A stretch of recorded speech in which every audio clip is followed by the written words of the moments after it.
السلام عليكم. شفنا سابقا باللي الفلسفه ديال الرياكت هي تقسيم لاباج ويب لمجموعه من لي كومبوننت.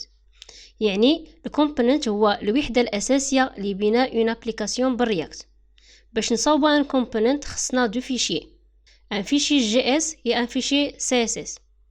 الفيشي سي اس اس فيه ستيليزاسيون ديال كومبوننت، والفيشي جي اس فيه لا ستركتور ديال كومبوننت، لا جيستيون دي زيفينمون etc. الكومبوننت ممكن يتصاوب بجوج ديال الطرق، اما بلي فونكسيون او بلي كلاس. لو نون ديال فونكسيون او ديال لا كلاس كيكون هو لو نون ديال الكومبوننت اللي خاص يكون الحرف الاول ديالو او ماجيسكول.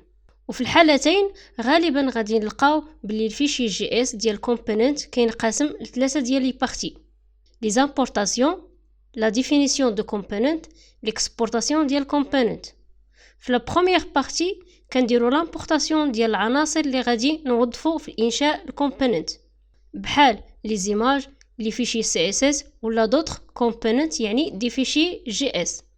في لا دوزيام بارتي كنديرو لو كود باش كنصاوبو الكومبوننت. لا تخوازيام بارتي كتخلينا نخدمو بالكومبوننت خارج الفيشي جي اس فين صاوبناه. من بعد كنخدمو بالكومبوننت بحال اون باليز HTML، مثلا لوغو، موني، بي تي ان، هيدر. الدرس المقبل غنشوفو ان شاء الله كيفاش نصاوبو ان كومبوننت افيك اون فونكسيون. ا بيانتو.